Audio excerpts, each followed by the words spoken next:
So here we are in the green room at the Workmans Club, and we've just heard Modify play upstairs, and here they are. Well, Nisha and Matt and Lucky, how did it go for you? I thought it went really well. Yeah. I lost my voice a bit at the end there, but other than that, it's been pretty good. Well, you've just about got it back now. So you guys are from Sydney in Australia, and you're probably sick of people asking this question, and I'm so sorry, but what brought you all the way to Ireland? Was it cheap flights?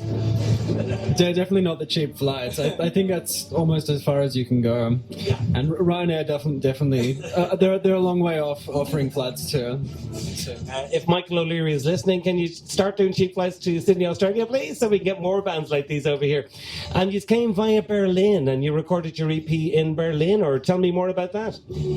Oh yeah, we would do all the recording ourselves, so it was a good way going to a different country, just because we had a lot going in Sydney, and so we just booked out a studio. We did Nisha's vocals in the studio, and then we just mixed it. We did all the sample, the guitar tracking and everything. That's all direct in, so we didn't need a studio for that. So we were just in a hotel for that.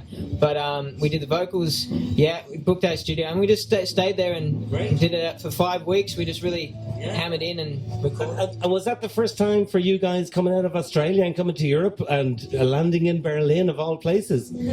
Well, not quite, because my mum's Irish, so we have been to Ireland before and to Europe, but to be honest, it was the first time moving out as us, me and Lockie and Matt, so it was different, to try and support yourself and all that kind of stuff. And your sound is kind of different. I mean, it's a three-piece. You've got, obviously, Matt doing all the electronics and stuff, and you got your Mac and whatever programmed in. You're playing electric guitar. And Nisha, you're singing, but I also see you're playing a nice double bass or cello or electronic cello, whatever. What do you call it? I mean, that's a really nice touch. Yeah, it's an electric cello, and it's made by this amazing guy called Ned Steinberg. And we were just actually talking about this before. The guitar that Lockie plays is literally made by the same guy, but it's from 1984. And the reason for that, Lockie will tell you the reason. I hope you the short story was Gibson basically bought Ned Steinberg because he's doing well, then shelved him. So then he just went, oh, screw it. And now he's doing cellos and double basses, and he's expanded that way. Wow. I mean, it's a pretty unique look, you know what I mean? And he's looked absolutely great. All wearing black, by the way. Is that a deliberate move? Where's your influences come from? Are you kind of 80s electronic? I mean, Berlin, you stopped off there. Is that a coincidence, or was that a planned thing because of your influences, or what?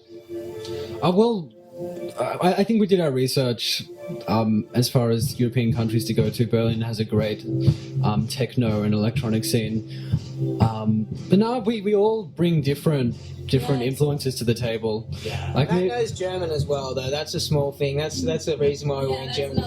I just test it out. I'm very impressed. Yeah, Matt was taught German by your auntie, Nisha. I mean, tell us the story behind that. How does your auntie end up teaching a guy from Sydney, Australia, how to speak German? And he learns it and can speak it conversationally in Berlin. Well, she's kind of an interesting character. She's, she has 2 doctorates and all this kind of stuff, but she was also a pretty well-known jazz singer, and so she used to go around on all the cruises and everything like that.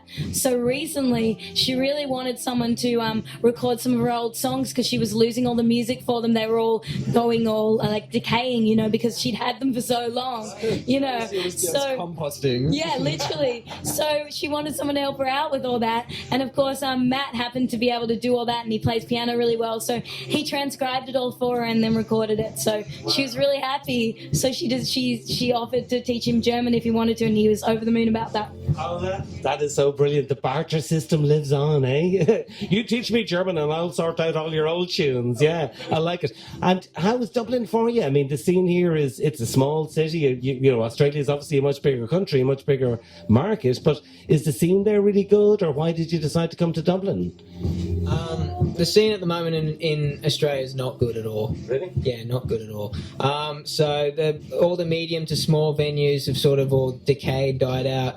So us going to Ireland was sort of to try it out, and it's a lot better here. And also, they like musicians here. And in Sydney, I don't know what's happening, but sort of second-class citizen is a muso. But here, here you can have a good chat, and we really like it. And half our family's Irish, so we see our nana now more. Oh, I love we went to. My nan's up in the hills of Wicklow, and I love my nan. She's really quirky, really different to how we thought she was, which is really interesting because when she'd come to Australia every maybe 3 or 4 years, and we knew her kind of, she was on really best behaviour, whereas in Ireland she's kind of just totally crazy. And just, She brings out the weird. yeah, she really. But we could understand how my mum got her personality for, because we never met her dad, so I always thought it was from her dad, but then actually it's mostly from her mum. They're just crazy. Yeah. Oh, that's amazing. Well, it's very unlike us Irish to be very behaved abroad, and to let loose at home. It's actually quite the opposite normally, We get out of town and we just go crazy. So listen, guys, what's the plans for 2015? When will we see you again? What are you up to next? Well, we're hoping to save a bit this year, and also obviously play around Dublin a lot. But then we think we'll go back maybe to Germany, because we really, we really connect with them, and we've got a lot of fans there. So that seems to be the place for us at the moment. It feels like. Well, look, we're so delighted to have you here and play for us tonight, and well done on an amazing set, and thank you for being here. Modify.